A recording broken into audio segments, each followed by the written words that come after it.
So, as you can see, we're speaking to the NDP as well, and the source was the same, the NECT document. But more importantly, it's in terms of how we're responding to the questions put to us as labor organization. So I'm not going to repeat information that has been covered. I'm just going to endorse and where we need to expand. And of course, through the presentation, I was able to pick up things and link some of the information to the presentation, and I'm going to speak to same. So our response, therefore, as unions to the question related to the National Senior Certificate was what is working and why? What is not working and why? How do we see the future of public examinations? Will be constantly underpinned by the question whether the NSC in its current form will be contributing towards an improvement of the quality of education. So I'm going to be speaking in that. In addition, I think from our perspective and listening to the presentations, and more so the last presentation from the speaker from Kenya, is to reflect, and I don't think we have done this, on the brief of the National Examination and Assessment Task Team, NEAC. From where we see it, seemingly the core function of this, did I not move? Okay, wrong way, sorry. So the core function is the National Senior Certificate Examination. So we are asking, when and where is the balance in discharging the curriculum? The assessment cycle seemingly has been removed from the curriculum, because assessment from our perspective, and I think everybody's understanding, is a core and integral part of the curriculum. So we're going to be asking that you think carefully and possibly put curriculum assessment back where it's supposed to be. So the next slide. I'm not going to, I just want to endorse both the sentiments of the leaders, the DG, the SG, Dr. Mthembu, Dr. Polya, about all the progresses, and of course Prof. Labby as well, all the gains that we've had and the success as far as the NSC as we see it today. It has actually moved, and we've seen progress in lots of spaces, so we want to acknowledge and endorse that. So I'm not going to spend time on that. So the next one. Okay, so what is not working and why? And for us, marking and the markers, the appointment of markers, and Dr. Polya did speak about us finalizing some documentation in the ELRC, which is actually part of the Chapter D of the PAM. And we're busy looking at appointment of markers and invigilators and the likes. So that's work in progress. And so we have specific concerns which we thought is prudent be raised at this platform. And somebody asked me, they didn't hear me for this whole morning, the whole day, and what was wrong. So I said I'm using this opportunity to raise questions. So I did speak to the issue of the collective agreements and the link to the PAM. What we'd like to see is that we have finalization of the PAM. But more importantly, not so much at national, but at your PELRCs, while amendments to a collective agreement from a legislative point is allowed, changes must improve opportunities for markers, but not remove opportunities. And unfortunately, in some of the provinces, we've seen the adverse. So what we're asking is, as much as possible, there be consistency in terms of compliance. We stay with what we've agreed to nationally, because the national agreement is not just in the ELRC, it comes out of NEAC. It's a policy task team. We bring it to NEAC, we get approval, then it goes to chamber. So if it's approved, meaning we've got input from everybody, both labor and the relevant parties. So our other concern is the shortages of markers in certain provinces, but I'm also going to link it to a point that I will be making later, is that it's linked directly to not filling vacancies, retaining markers in certain positions for an extended period of time, and you will see it in the slide. So it is actually a problem, because they shouldn't be. We've got a huge teaching force, and we need to be empowering teachers. And Dr. Polya did say that if you look in the room, a lot of people are over 50 plus, and a lot of us are 60 plus. So they are young people. They are young people that we need to empower, that are in the system, and we need to actually look at why we have shortages of markers. Then are markers being recruited and trained? What are we doing? It also links to a point later that we raised in terms of a way forward, in terms of professional development. We spoke of a kind of a workshop where we open it to everybody in the FET band to train as potential markers, invigilators, etc., etc. Because not everybody invigilating in grade 10 understands the dynamics at an NSC exam. So I think we need to workshop. So it's important, and we'd like to be in that workshop. And then we are asking why are union observers not permitted to participate when centralized marking takes place. So we believe we have a role here, and we'd like to be involved in this process. Also, the issue of languages, greater flexibility should be allowed in the marking of subjects like languages, where creativity and originality needs to be valued. This also comes down to training. It's important to train people to be able to understand if there are questions the answers not linked to a memo, and that it is correct, that they must be allowed that flexibility. So to the next one. Oh, okay. So chief markers and examiners. We've had reports there from members who are markers that there are subjects, and I think it's the languages, English and Afrikaans, where you've had the chief examiner who's been the same person for the 10 years. So in addition to content of the papers becoming predictable, and experienced teachers are even basically being able to teach through the test, we are denying opportunity for growth of other individuals. So that needs to be reviewed, maybe to consider a fixed term to serve, and then you don't do away with them, utilize them to train further or more teachers. Then the issue of sign language. It has, I think, since its inception, there's been problems in terms of the inconsistency of interpretation across provinces, etc. We would like to see this issue addressed, and I think from reports at the NSC results, there is a need for workshopping at a national level on this particular one. So the next one is the NSC learning and the learners.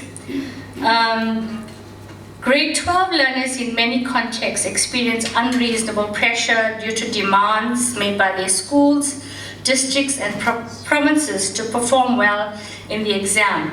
So, and it has an adverse effect on their capacity, it's impacting on their mental well-being, emotional, social well-being. And I want to link this, the quotation, I think it was from the Apple guy, Prof. Labby mentioned about political pressure, or link it to that. So I think that political issues are driving academic in some of our provinces. I'm not saying all, neither am I saying national, but in some of our provinces, the political pressure is bearing down on the academics, where we are seeing a whole lot of negative practices that's actually impacting on the learner. Also, the school day and the week becomes longer, with learners being required to be at school very early in the day and continue until late in the evening. A colleague at our office has a matriculant who started school on the 3rd of January leaves home at 5, gets home at 9 o'clock in the Gauteng province, and is away for 6 days at school. Those are the times. School holidays are taken up with matric camps. We had the professor speak about shadow schools, additional tuition at a cost. This practice is lending itself to commodification of education. We're outsourcing. We heard, in fact, our deputy president just mentioned to me that in some of the provinces, NGOs are being outsourced to do these camps. So you commodify money that you should be well spent for learners is going through a separate entity. There is no such thing as an NGO or a non-profit organization. Everybody's in it for their money. So we need to understand that. Okay, so teachers also, they feel the pressure as a result of learner performance or non-performance. It appears to be linked, amongst other things, around the publication of not so much the league table. It is a league table in your technical report, where you have the gateway subjects listed and the performance of the school. It's tantamount to being a naming and shaming, particularly where you got poor performance of learners. And we've had an appeal, and in fact, I think on our union, for example, we've had motions from 2 provinces asking that we ask you to address it, because across provinces, there are teachers working in schools where the context is beyond their control, and the appetite for learning is minimal. And to blame teachers, to label the schools, is having a negative impact. It's twofold. You're not getting learners coming to the school because you've labeled a school as a poor performing school. So you've got no interest in the school. Teachers are leaving. And so it just has an ugly ripple effect. So we seriously need to think on how we report. Yes, we must support schools that are needing the actual assistance, but we need to find a better way to do this. Then the issue linked to this is the undue reliance. We spoke of teaching to the test, undue reliance on the exemplars. As reported in both your DBE reports and diagnostic reports, where learners are regurgitating information from the exemplars. They see a similar word, they're putting in the answer that's been in your exemplars. So it's coming from you. So I want to link it to the introductory remarks that Ma'am Okumbanju did in terms of Dr. Polya about recycling ignorance. Surely us relying on these exemplars is recycling ignorance, is it not? So I'm thinking, so that is what we need to relook at. Which is also going to bring itself to the exemplar, the item bank items you're speaking of. Yes, teachers may be using it, but preparing it, but you're using a sample of teachers. You are keeping out other teachers. You are taking away their autonomy and their professionalism, and there's going to become a reliance on those item banks as well, where we're going to be recycling those year in, year out. So we need to think again how best we can work. And I'm going to take the liberty here to respond to the testing and the integrated teaching. Before I joined the union, before 2004, I did integrated teaching concept of volume or distance with science and maths, or maths and geography. We did it. And I want to say, while there's lessons to be learned worldwide, our context is different. I didn't hear when the Kenyan had 11 languages being offered across the country. The teacher shied away with the number of classes. She said we had large classes. But we know teachers in this province that have 68 learners in one class in a grade 3. So we need to be fair to our teachers. I want to propose that 19 departments Dr. Polya made reference to before the 1994, to go back and look at best practice. I'm a product of one of those departments, and quite a few in the room are. Let's look at best practice at home, our context, and take what works. Because a lot of things that we've heard the professors say and the Kenyan speakers say are things we're doing it. We're probably calling it something else, but we're doing this. So let's do an analysis of what we're doing, what worked, what doesn't work. Let's look at what worked in the old system. Nothing was bad. We just threw the baby with the bathwater. So I'm going to also come back with that now. I'm going to take the liberty of, the professor said, we are bringing in a new curriculum. It was something we warned about as Labour, the use of the word competency. We are fortunate as South Africa, not as Kenya. We have 21st century skills in our curriculum. We didn't bring it into the classroom. We didn't give it respect. It's section 1 of the CAPS. And if anything you take away from this presentation, go and read section 1 of the CAPS. 21st century skills are embedded. We did nothing with it. We need to enhance it with the 4 IR skills that's needed. And therefore, we seriously need to consider the use of the word competency framework, Dr. Palya, and look at something that's going to work, and so that we don't create the impression. And academic has seen it as a new curriculum coming in. We can't afford that. So that's important. So I'm not going to read the details, but I think we need to focus on learning, focus on the skills an individual or learner needs to become a functional citizen, someone who's capable of coping in the world of work, being self-sustainable, or at an HEI. So it's very important that we actually take into consideration the majority of the learners and their needs. Inclusivity from a context of accommodations in special schools, or learners, more importantly, learners with special needs. Currently, the focus, I think, with the exception of Western Cape, the focus is in the FET band and maybe in special schools. I think there needs to be workshop training, not just of office and administrative persons and officials, but also of teachers to understand, and school managers, that accommodations, and it's in one of the policies we said there must be a history of reliance on accommodation for a learner to qualify. Of course, if you have an accident or an illness that results in it, that's different. So it's something we need to consider. I spoke to this issue about employee vacancies resulting in burnout. It's impacting on you. A lot of you belong to our members, and you are carrying the burden of an employee who is no longer in your office.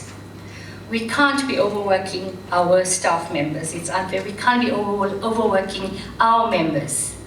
So we need to ensure that these vacancies are full. Then the learner throughput rate, and it's pity DG is not here, and he said, yes, we've increased it, because in 2012, when the NDP was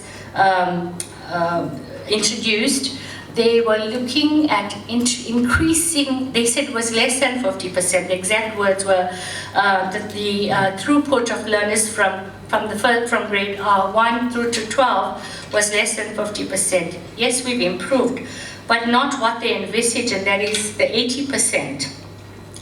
But clearly the stats of the needs, the neither employed, educated, or trained figures, 2022, March last year was the last report. 63.9% of the youth, 15 to 24-year-olds, are unemployed. Only 2.5 million of them had some work or something to do of the 10 million. The balance, you know the math, were unemployed, were part of this needs group. So if we want to be fair, we need to look at it. And if we want to be honest, we need to go and look at our school realities. The DB school realities that's published every January, that gives, and you can follow from previous years. I think you started producing these reports from 2002, the school realities, and you will see the throughput rate across. Then we've got culling, and we have to address culling. The school realities also reveal that. So you look at last year's report, you'll see grade 10, the number of learners. But you look at the following year's report of the same province, and you look at grade 11, suddenly there's an increased number of learners. Why? You're retaining students. So these are things that are from DB. It's not anecdotal, which is we've been constantly accused of bringing to the table. So in terms of inclusivity, it's beyond special needs, and you did touch on the three-stream model. Yes, we need to be celebrating more than academic achievement. That student who's a drama student wants to put on a lovely show and be appreciated. That art student, the student who bakes that lovely cake wants to be recognized. So we need to think broadly. You've heard what I liked about the Kenyan one was the subject offerings and the groupings. We need to maybe take some lessons from there on how we value every learner and what they're doing, that they become functional citizens. They don't feel like unworthy citizens because they didn't do maths or science. Then in terms of the special schools, your figures show a small percentage of learners who actually get the senior certificate exam, the NSC. So we need to encourage more learners, make it available to more students, and I think a large part of it is, in fact, I was flying yesterday, a lady from, what's it called, Department of Agriculture from HR sat next to me in the plane, and her child has cerebral palsy. She says there's no school, she's from Hammanskraal. She's paying for private tuition in a private school because it's difficult for a child. Gauteng has quite a few schools, but it's difficult for a child to get into a public school. So it is many of those learners, many of the communities don't have these schools. We need to look at how we need to reach these learners. And we know in our societies, in the African community and my community, parents are keeping their children away out of embarrassment. We need to change mindsets, and we need to get these children to have schooling. And then I'm going to piggyback just on the TOC in the School of Skills. Your trade and occupational curriculum has been approved. Maybe we need to work towards an appropriate school leaving certificate rather than what's happening to the students currently, because you're looking at about plus minus 30,000 of these learners annually. Then with monitoring, you did speak to monitoring, but I want to speak particularly to the issue of the district officials, not district officials from exams. When you take officials from other directorates, and I'm not going to read, they seem to think it's not their job, and they violate the rules of exams. And there's an example of, talking on your phone, taking your phone into the exam room, etc. So you need to workshop, and I see we got one of our exams officials who has now been promoted. Congratulations, sir, and you've moved on as district director. Maybe you can start the process of how we empower district officials outside exams, because it really has an impact. And then the issue of union officials doing monitoring at marking centers. In some provinces, our officials, our union official members are turned away, and it's actually not a good situation to find yourself in. We are asking you look at the Limpopo province best practice for now and see if it's viable and if it's viable from a financial perspective. But more beyond that, we would like every province to have such a practice, that we allowed to do monitoring on a full-time basis. Thank you. So the next one, I'm almost done. Almost done. Here they use the invigilators, and we have problems. We're doing normal school, the June and the November, because schools are having their own internal examinations, and it impacts on schools. On the irregularities, the DG spoke about behavioral issues. What we're not hearing is the outcomes of educator and management indiscretions. We haven't had that. We've had a lot of public examples of indiscretions, and we'd like to see the follow-through and the outcome. This one has been ignored greatly, the subject changes. Again, when we're speaking about functional citizens, A learner with the NSC must be able to do something with it, irrespective whether they can go to higher education institution, do studies at a college, or do something for themselves. A lot of them have NSC that may have no value. You've got subjects that don't matter. And you've done 3 languages, then you've done a subject from one group and then from a different group, and you actually have no pathway. So we must think seriously of how we're doing this. We need to advise students when they're changing so that the credibility of their certificates remains, they could do something with it. And I think while I'm speaking on subjects, the professor spoke about lesser subjects not examining all. We shouldn't be even going that way. Look at the respect life orientation is getting. Because it's not an exam, it's not being examined. We don't want it to be examined, but we want the respect elevated because there's so many critical issues that are addressed in life orientation. So we must find a way of giving equal status to subjects that is equal because you have different category of learners. They may be excelling in that in aspects there, or in home economics, for example, that may be making them as good as that learner who's doing maths and science. So I'm almost there. Oh. So Dr. Polya, you said, I've got 2 more slides, 2 more, actually 3. The dog, the tail that wags the dog. We seriously need to look, do we need this? Exams, you've said it, so I'm just repeating the tail that wags the dog. The importance here is the backwash, because the backwash is what happens in grades 10 and 8, 9, and 10. We are striving towards the NSC. We're not worried about whether the learner is learning or any learning is taking place. So coming to that critical question, that was raised. Does the NSC contribute towards the improvement of the quality of education? I'm going to ask you to look at that. The stats are reflected, the school realities. We heard the HEIs at the Lekgotla, at the DBE Lekgotla, and the employers who are saying our learners are not ready. So these are our proposals. You have spoken to some of them which we are endorsing. So as I said, the washback, there was a lot said about assessment for learning. Assessment for learning, we are suggesting that if you take labor seriously, we are all offering assessment for learning as part of teacher development to engage us and work with us. We believe that if that comes right, then the follow through the FET and the other levels will actually be reached. We'll be able to make an impact. And of course, SBAs will also improve. What's very interesting in our experience is we don't have the FET teachers coming to our workshops willingly.